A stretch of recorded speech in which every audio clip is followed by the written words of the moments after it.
감사합니다. 여러분들도 잘 아시는 것처럼 이구동성으로 한국교회의 위기를 말합니다. 한국교회가 크나큰 위기에 직면해 있다라고 하는 이 같은 진술, 대부분의 사람들이 아마 다 동의를 하는 것 같습니다. 이 자리에 계신 여러분들도 크게 동의하지 않을까.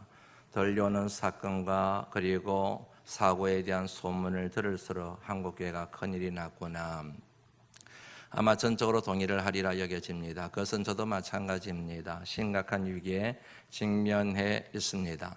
이 같은 한국교회 위기를 거론할 때마다 항상 빠뜨리지 않고 언급되는 것이 있습니다. 그것은 바로 교인의 숫자입니다. 교인들의 머리 숫자입니다. 쉽게 말씀드리면 교회가 정체되었다. 더 이상 숫자가 늘어나지 않는다. 정체를 넘어서서 이제 빈자리가 생기기 시작했다. 더 이상 전도해도 소용이 없다. 이것을 여러분들 굉장히 중요시 여기며 한국교회가 위기에 직면했음을 보여주는, 증명하는 시약과도 같이 생각하는 경향이 있다는 사실을 조금만 여러분들 눈을 돌려보면 쉽게 알 수가 있습니다.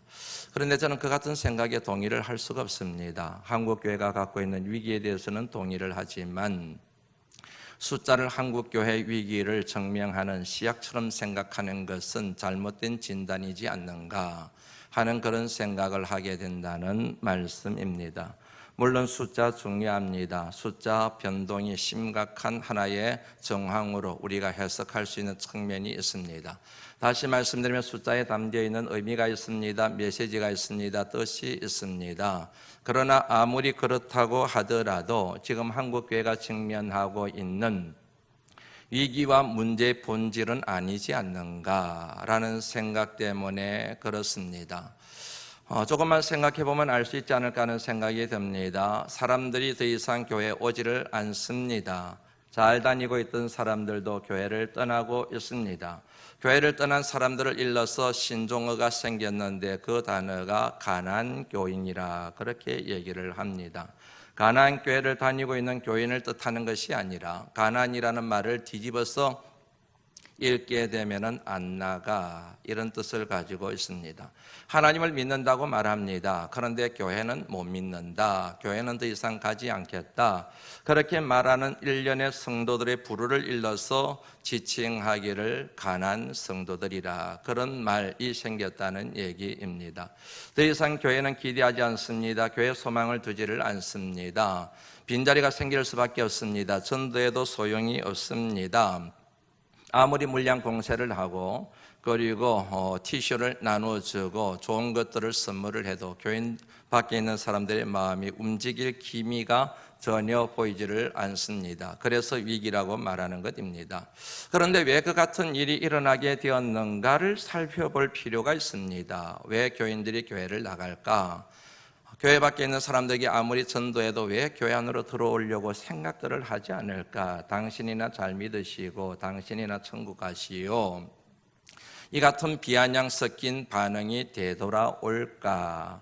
그 이유가 있습니다. 간단합니다. 하나님의 영광이 떠났기 때문입니다. 더 이상 교회 안에서 하나님의 영광을 맛볼 수가 없습니다. 경험할 수가 없습니다. 체험하기가 힘이 듭니다. 교회를 교회답게 하는 것이 여러분들은 뭐라고 생각하시는지요? 교회를 교회답게 만드는 것이 있습니다. 한마디로 말씀드리면 하나님의 영광입니다. 시설이 아닙니다. 건물이 아닙니다. 교회 안에서 실행하고 있는 프로그램이 아닙니다. 역사와 전통도 아닙니다. 예산도 아닙니다. 사람들의 머리 숫자도 아닙니다.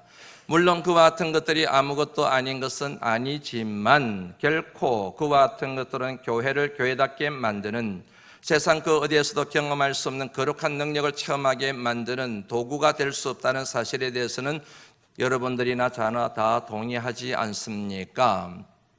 교회를 교회답게 만드는 것은 하나밖에 없습니다. 그것은 바로 하나님의 영광입니다. 천지 우주 만물을 창조하신 창조주 하나님, 전지하신 하나님, 전능하신 하나님, 살아계신 하나님, 만물의 주인이 되시는 하나님의 영광, 그 하나님의 영광만이 교회를 교회답게 만들고 세상 사람들로 하여금 어디에서도 얻지 못하는 기쁨과 평강과 소망을 갖게 만드는 능력의 원천인 줄로 믿습니다. 하나님의 영광이 떠난 교회는 흔히 하는 말로 안고 없는 찐빵에 지나지 않는다, 그렇게 얘기를 할 수가 있습니다. 다시 한번 말씀드립니다. 한국교회가 직면하고 있는 위기의 본질은 사람이 떠나는 게 아니에요. 빈자리가 생기는 게 아닙니다. 진짜 심각한 문제는 하나님이 떠나신다는 것입니다.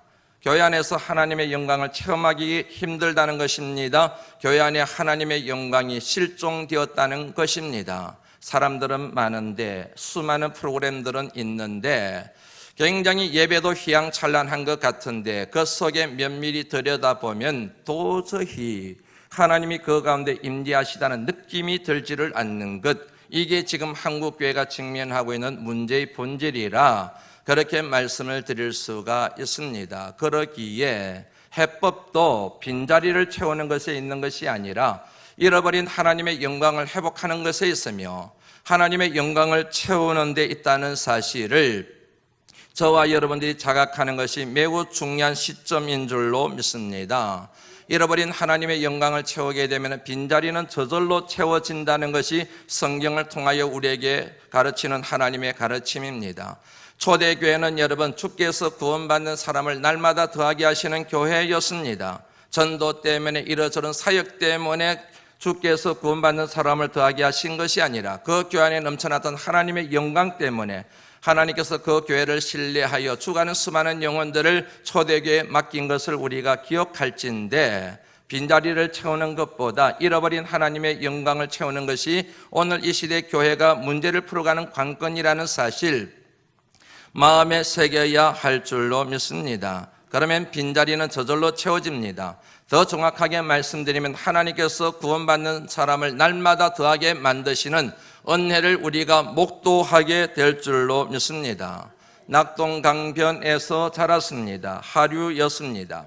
윗지방에 비가 오게 되면 수위가 자연스럽게 높아집니다. 수위가 높아지게 되면 낙동강변에 있는 농가 밭으로 물이 흘러 들어가게 됩니다. 범람하게 됩니다. 꽉 차게 됩니다.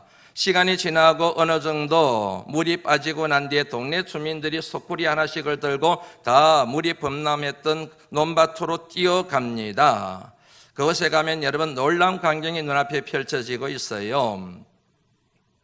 잉어라든지 붕어라든지 눈치라든지 낙동강에 살고 있는 물고기들이, 생선들이 그 범람했던 논밭에서 퍼덕퍼덕거리고 있는 것, 그것을 사람들이 주워서 집에 돌아와서 반찬을 해먹기도 하고 그리고 보양식을 만들어 먹기도 했던 그런 경험들이 어린 시절에 꽤 많았습니다.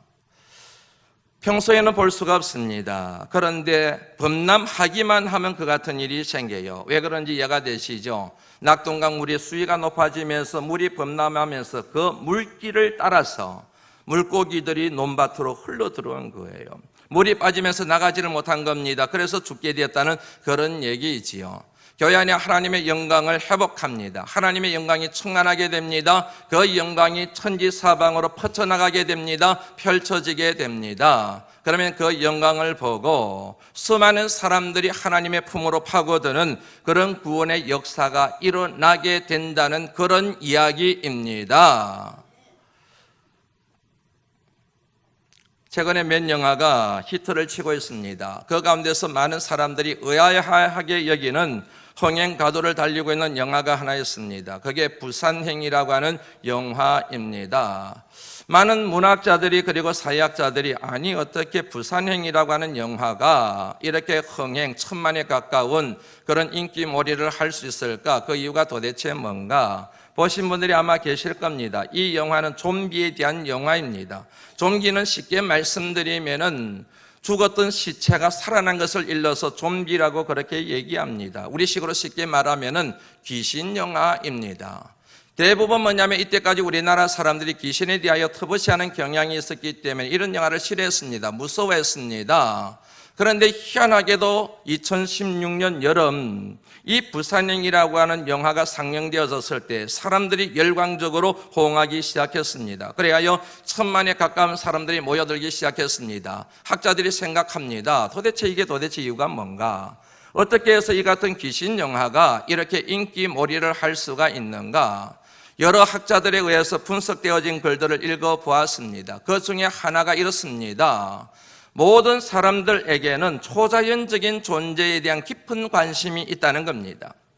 살만할수록, 육신의 허기가 든든할수록, 채우는 게 든든할수록, 물질적으로 풍요할수록 사람들은 초자연적인 존재에 대하여 깊은 관심을 가지게 된다. 생각해보면 쉽게 알 수가 있습니다.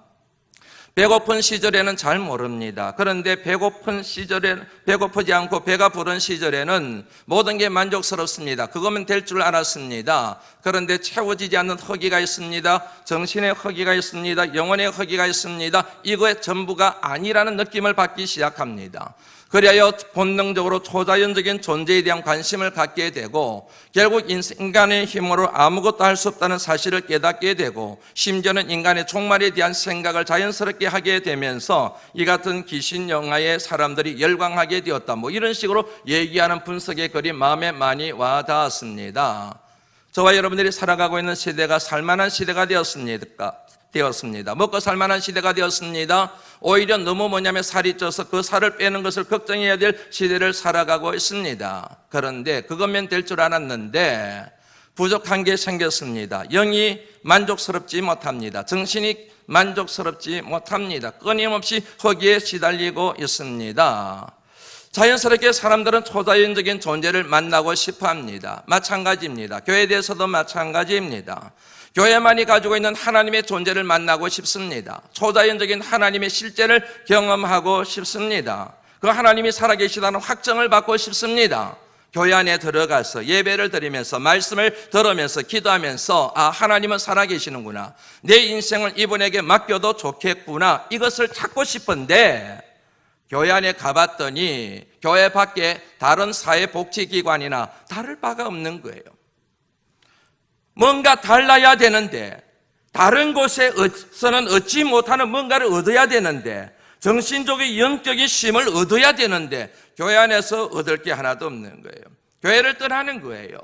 당신들이나 나나 별 차이가 없다는 느낌, 자연스럽게 교회를 버리고 교회를 포기하게 되는 그런 결과를 가져오게 되었다. 그렇게 정리를 해도 무방할 것 같습니다.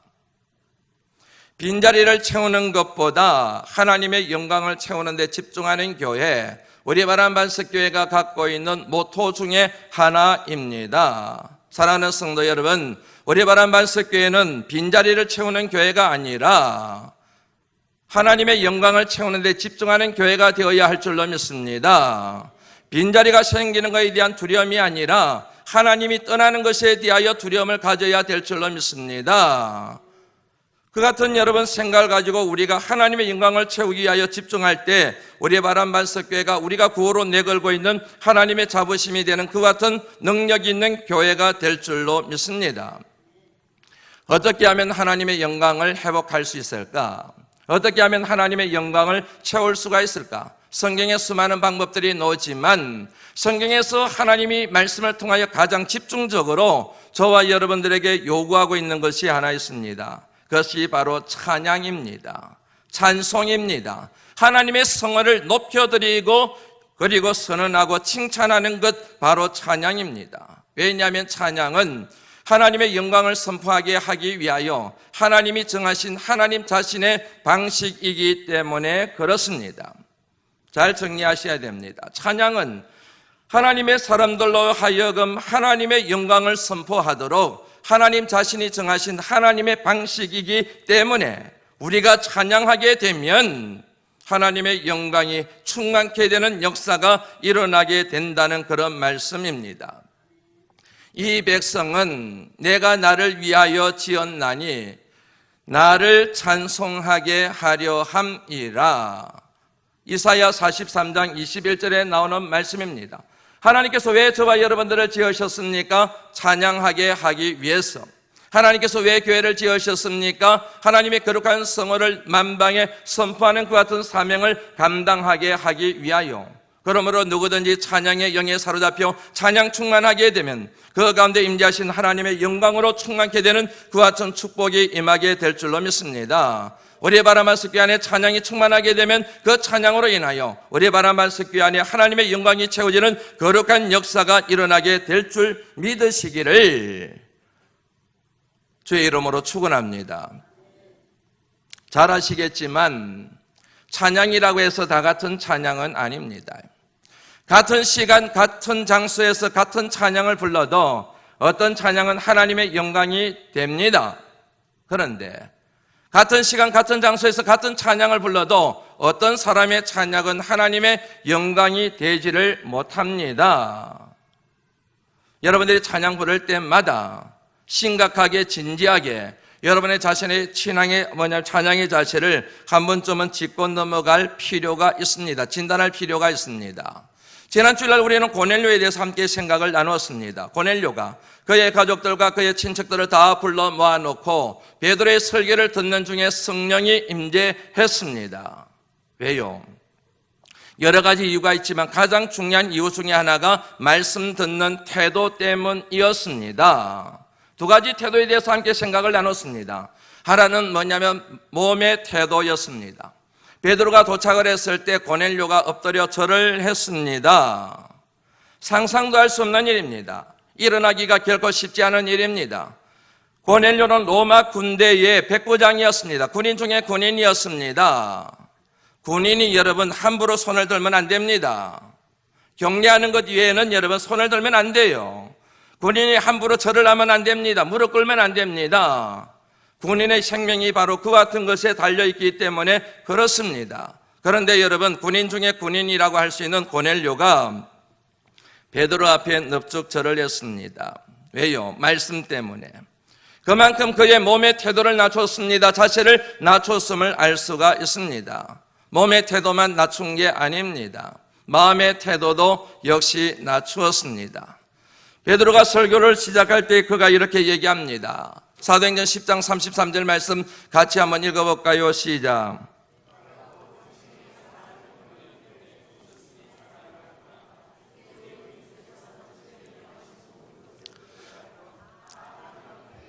내가 당신에게 사람을 보냈는데 잘 오셨습니다. 베드로 선생님, 주님께서 당신에게 명하신 말씀들이 있으시지요. 그 말씀을 하나도 남김없이 모든 말씀을 저에게 다 전해주셔야 됩니다. 우리가 다 하나님 앞에 있습니다. 하나님 앞에 있는 게 아니에요. 베드로 앞에 있어요. 사람 앞에 있어요. 과거가 있는 사람 앞에 있어요. 배반자였어요. 배신자였어요.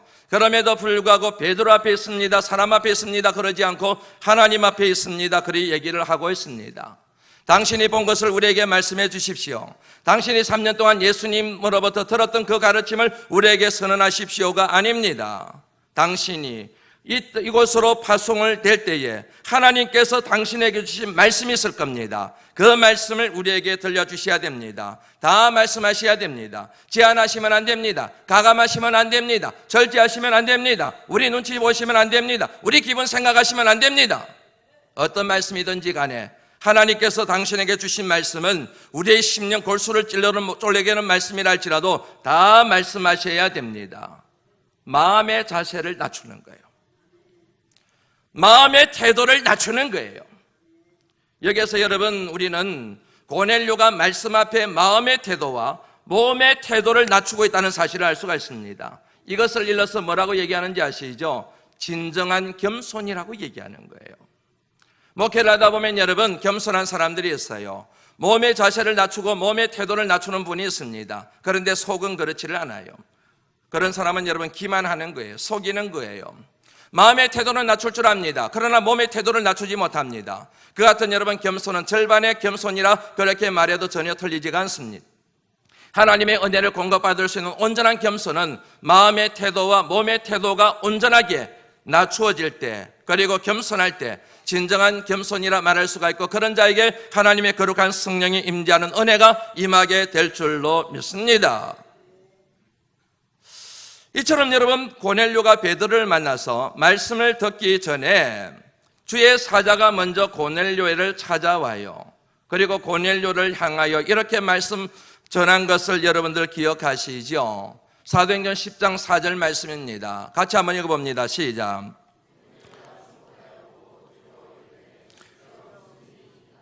천사가 이르되 내 기도와 구제가 하나님께 상달하여 기억하신 바가 되었으니, 내 기도와 내 구제가 하나님께 상달되었다. 그리고 하나님께 기억하신 바가 되었다. 여러분, 이 말씀에서 주목해 봐야 될 단어가 두 가지입니다. 하나가 상달입니다.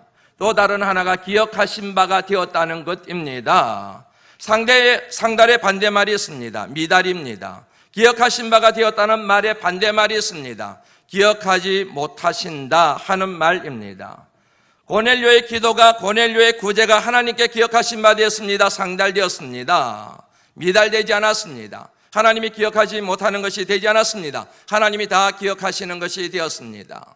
매우 중요한 신앙의 통찰을 저와 여러분들에게 주고 있는 것 아시지요? 여러분들, 기도라고 해서 다 같은 기도가 아닙니다. 기도하면 무조건 응답된다고 여러분 그렇게 가르치고 있는데, 그 가르침에 속아 넘어가시면 안 됩니다. 너희가 아무리 기도할지라도, 아무리 손을 벌릴지라도 나는 듣지 않을 거야. 너희 손 잡아주지 않을 거야. 왜냐하면 너희 손에 피가 가득하거든. 이사야 1장 15절에 나오는 말씀입니다. 너희가 아무리 기도할지라도 내가 듣지 않는다니까! 정력으로 구하려고 잘못 구하기 때문에 안 응답할 거야. 기도라고 해서 다 응답되는 게 아니에요. 응답되는 기도가 있습니다. 상달되는 기도가 있습니다. 상달되지 못하는 기도가 있어요. 구제라고 해서, 봉사라고 해서, 물질을 헌신했다고 해서, 젊음을 헌신했다고 해서 다 상달되는 게 아니에요. 미달되는 게 있어요. 하나님이 기억하시는 바가 있는 게 있는가 하면 하나님이 기억하지 못하는 게 있어요. 그거를 여러분들 기억하셔야 됩니다. 그런데 참으로 감사하게도 고넬료의 구제와 고넬료의 기도는 하나님께 상달되었습니다. 하나님께 기억하신 바가 되었습니다. 왜요? 앞서 살펴봤던 것처럼 그는 언제나 하나님 앞에 겸손한 사람이었기 때문입니다. 몸의 태도를 낮출 줄 알고 마음의 태도를 낮출 줄 아는 사람이었기 때문에 그가 하는 모든 일들은 다 하나님께 상달되고 하나님께 기억하신 바 된 하나님의 축복의 이유가 되었다는 사실을 여러분들 기억하실 필요가 있습니다. 찬양도 마찬가지입니다.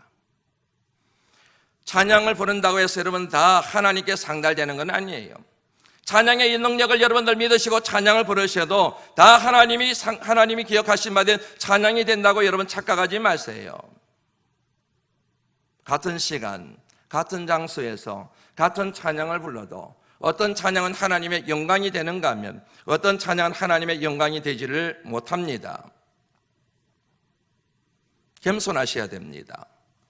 찬양 부를 때 마음의 태도가 겸손하셔야 됩니다. 몸의 태도를 겸손히 낮추셔야 됩니다. 나팔 소리로 찬양하며 비파와 수금으로 찬양할지어다. 소리치며 춤추어 찬양하며 현악과 퉁소로 찬양할지어다. 시편 150편 3절 4절에 나오는 말씀입니다. 여기서 우리가 주목해 봐야 될 말씀 중에 하나가 춤추어 찬양하며 라고 하는 표현입니다. 그냥 찬양 부르는 게 아닙니다. 찬양을 부르는데 춤을 추면서 찬양을 부릅니다. 덩실덩실 춤을 추면서 하나님 앞에 성호를 찬양합니다. 그럴 수밖에 없습니다. 마치 전기에 감전된 것 같이 하나님의 은혜에 사로잡힌 사람은 절대로 하나님 앞에 다리를 꼬지 않습니다. 하나님 앞에 찬양 드릴 때 이렇게 하지 않습니다. 하나님 앞에 찬양 부를 때에 어른의 행세를 하지 않습니다. 하나님의 자녀라고 말하듯이 어린아이가 부모에게 사랑을 표현하듯이 그 같은 모습으로 찬양하게 되어 있음을 보여주는 내용이 춤추어 찬양하며, 찬양 부를 때 하나님 앞에서, 전지하신 하나님 앞에서, 전능하신 하나님 앞에서 하나님보다도 더 어른들이 너무 많아요. 하나님 앞에서 자녀라고 만날 얘기해놓고 찬양 시간에 모든 사람들이 박수치면서 찬양을 불러요. 박수치면서 신나게 찬양을 불어요. 그런데 그 중에 한 사람은 이러면서 찬양을 불러요. 이러면서 찬양을 불러요. 처음 보는 사람은 여러분 그 사람에 대하여 이상한 마음을 갖습니다. 잘못된 생각을 갖습니다. 저 사람 뭔가 정신이 좀 이상한 게 아닌가, 잘못된 게 아닌가. 거기에는 이유가 있어요. 그 사람이 사고를 만났습니다. 그 사고 때문에 왼팔을 잃어버렸습니다. 그런데 그 사건을 통하여 하나님을 만나게 됐습니다. 예수를 믿게 되었습니다. 찬양의 시간에 모든 사람들이 기뻐서 찬양을 부르는 거예요. 그런데 자기는 왼팔이 없어요. 박수를 치고 싶은데 박수를 칠 수가 없는 거예요. 그래서 생각해낸 방법이 이 방법이었던 거예요. 치면서. 찬양의 영에 사로잡히게 되면 여러분 이렇게 찬양 부르게 되어져 있습니다.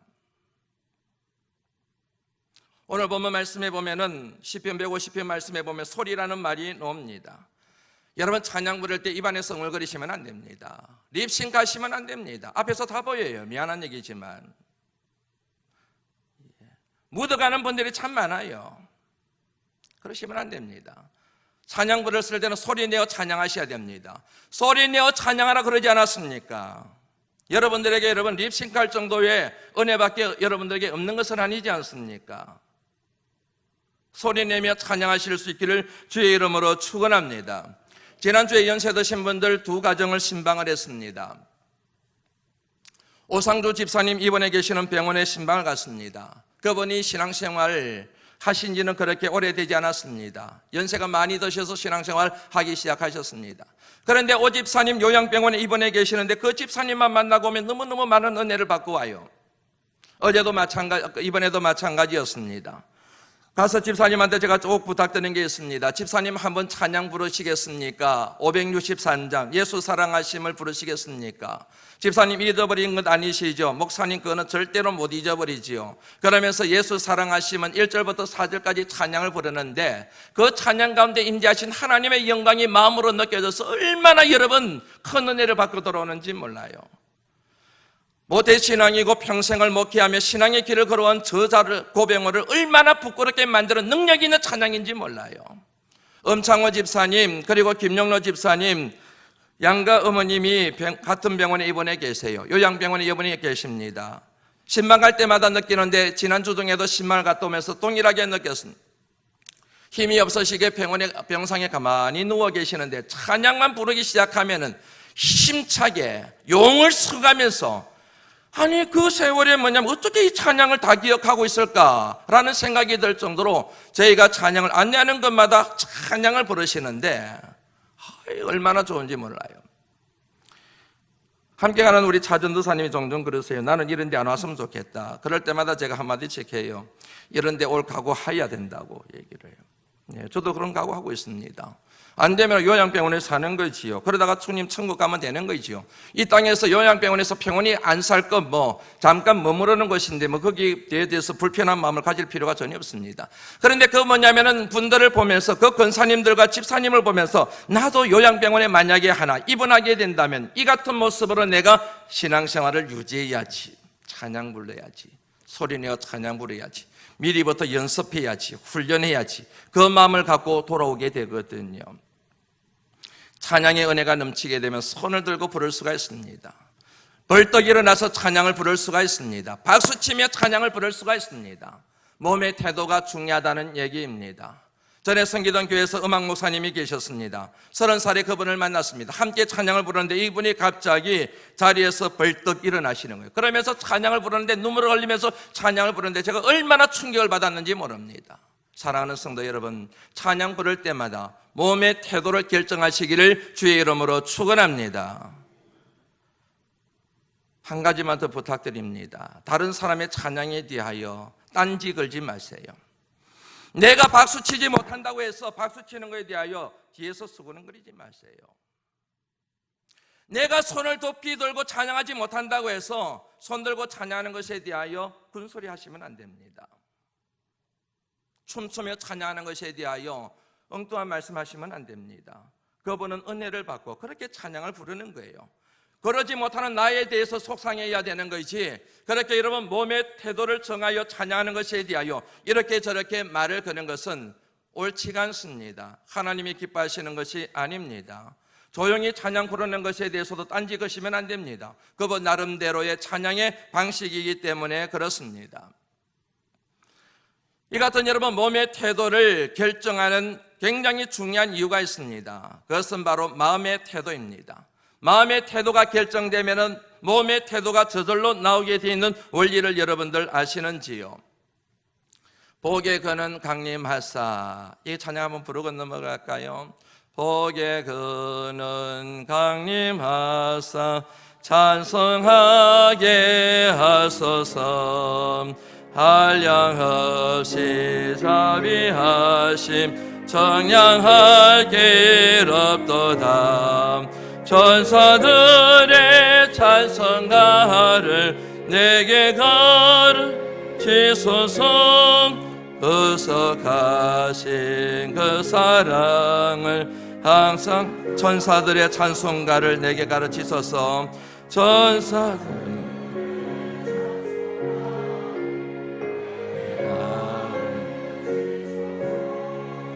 구속하신 그 사랑을 항상 찬송합니다.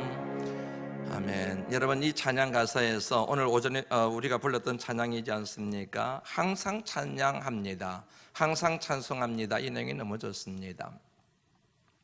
성경에 항상이라는 단어가 참 많이 나옵니다. 이 단어를 다시 한번 설명을 하지요. 영어로 always라고 그럽니다. 이 단어는 all이라는 모든 것을 뜻하는 all이라는 단어와 길을 뜻하는 way에다가 S행 복수행을 붙여서 길들이란 뜻을 가지고 만들어진 합성어입니다. 그러니까 항상이라는 말로 번역된 이 단어는 원래 의미는 모든 길에서, 인생을 살아가면서 이런 길을 만나기도 하고 저런 길을 만나기도 합니다. 내가 원하는 길을 만나기도 하고 원치 않는 길을 만나기도 합니다. 힘든 길을 만나기도 하고 힘들지 않는 길을 만나기도 합니다. 형통한 길을 만나기도 하고 형통하지 못한 길을 만나기도 합니다. 내가 어떤 길을 만나든, 내가 어떤 길에 서 있든, 내가 어떤 길을 걸어가든 그에 상관없이 라는 의미가 항상이라는 말의 뜻입니다. 어떤 길에 있든 나는 찬양합니다. 이게 여러분들 어떻게 가능해요? 그 이유가 여러분, 그 단서가 그 찬양 가사에 나오지요. 천사들의 찬송가로 나를 가르치소서. 구속하신 그 사랑을 항상 찬송합니다. 어떤 사람만이 여러분 항상 찬양하며 살아갈 수가 있습니까? 구속하신 그 은혜를 자각하는 사람만이 어떤 길에 있든지 항상 찬양하며 살아가게 될 줄로 믿습니다. 집사님 찬양하세요. 찬양할 기분이 돼야지요. 권사님 찬양하세요. 형편이 돼야지요. 만약 하나 여러분들이 그렇게 반응하신 적이 있으시다고 한다면 회개하셔야 됩니다. 여러분들의 믿음이, 은혜에 대한 여러분들의 자각이 얼마만큼 하나님 앞에 정직한지에 대하여 심각하게 진단하실 필요가 있습니다.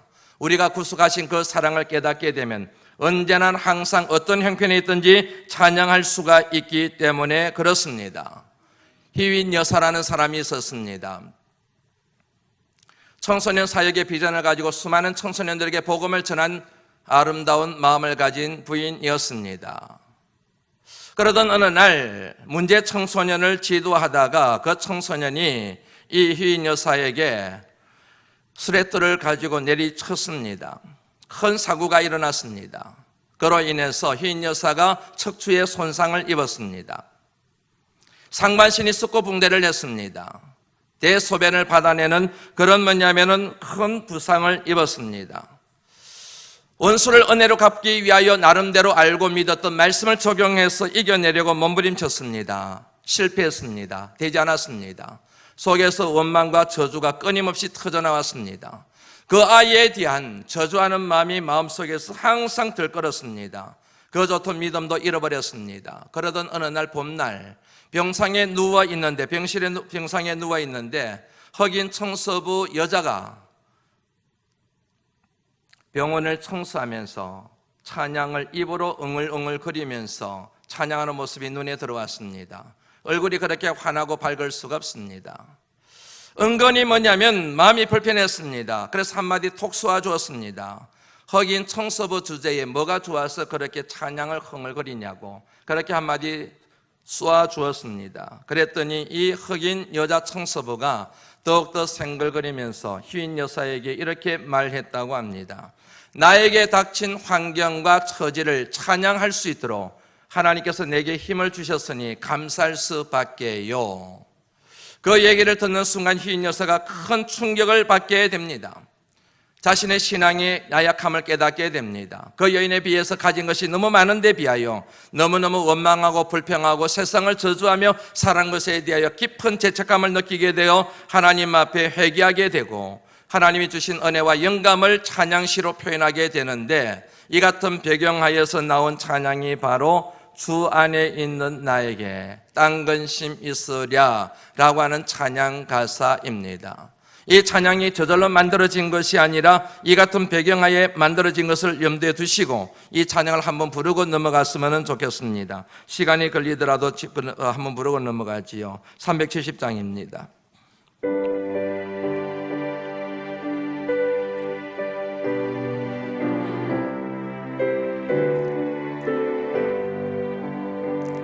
주 안에 있는 나에게 딴 근심이 있으랴 십자가 밑에 나가 내 짐을 풀어내 주님을 찬송하면서 할렐루야 할렐루야 내 하길 멀고 험해도 나 주님만 따라 두려움이 변하여 두려움이 변하여 내 기도 되었고 전날의 한숨 변하여 내 노래 되었네. 아멘. 주님을 찬송하면서 할렐루야 할렐루야 내 악에 말고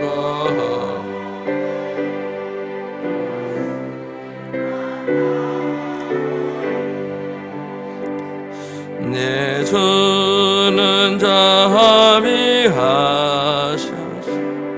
늘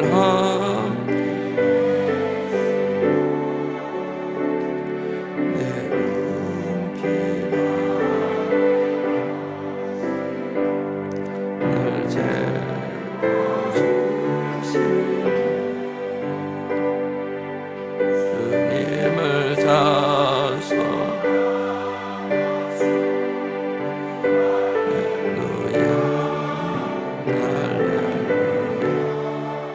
내 악에 멀고 험해도 나 주님만 따라갈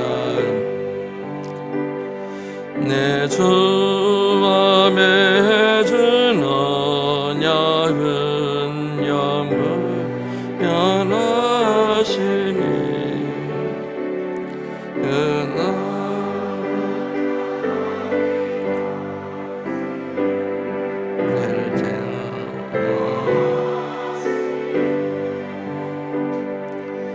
주님을 찬송하면서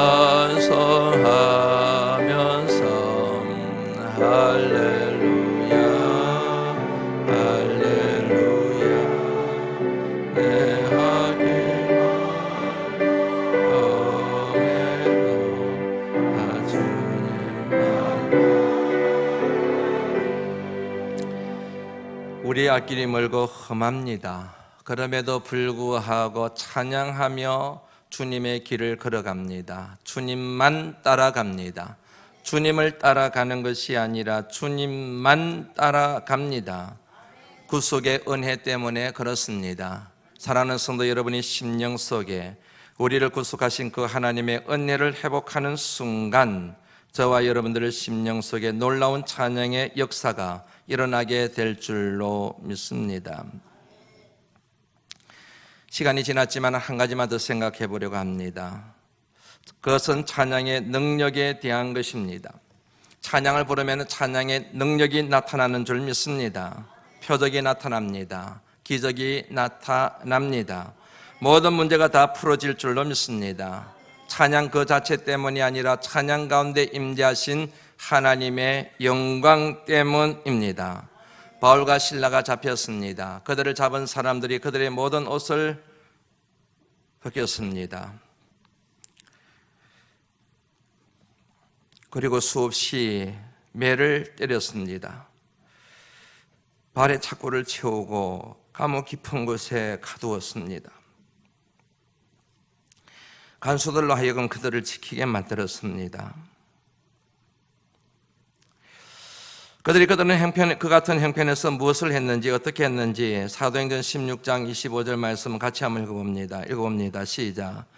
한밤중에 바울과 실라가 기도하고 하나님을 찬송하며 그들은 여러분 하나님께 기도했습니다. 그리고 찬미했습니다. 찬송했습니다.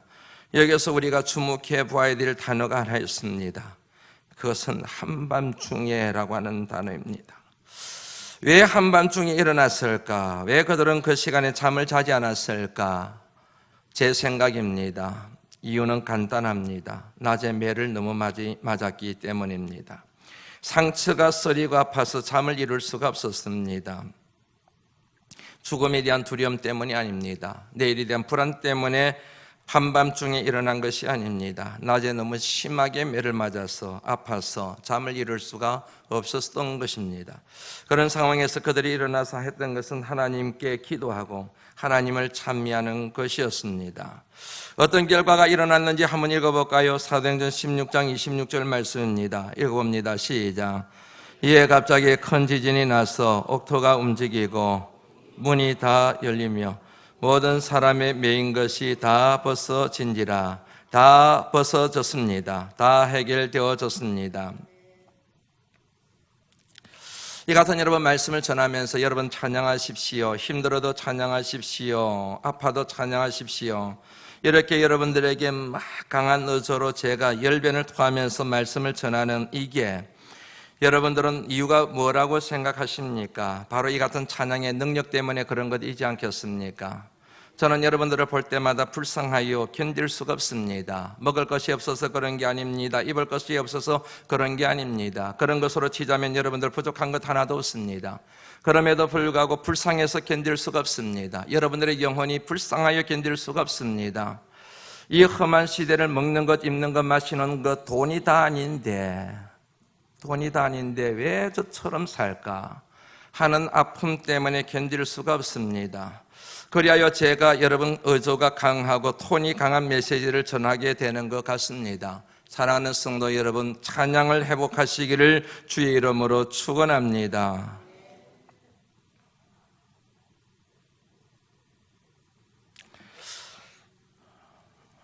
동안교회 사역할 때였습니다. 동안교회를 비롯하여 몇 대형교회들이 세종문화대회 강당에서 빌려놓고 찬양제를 했습니다. 동안교회, 제가 섬기고 있던 동안교회 찬양을 하는 순간 제 다리에 힘이 풀어졌습니다. 서 있을 수가 없었습니다. 폭 꼬꾸라졌습니다. 그 찬양을 통하여 영광 받으시는 하나님의 영광을 제가 그때 목도했기 때문에 그렇습니다. 엉엉 울었습니다. 콧물이 눈물이 범벅이 되었습니다. 그 찬양을 통하여 제 추악하고 더러운 죄가 더 드러났습니다. 견딜 수가 없었습니다. 치유하신 하나님의 은혜 손길을 동시에 경험했습니다.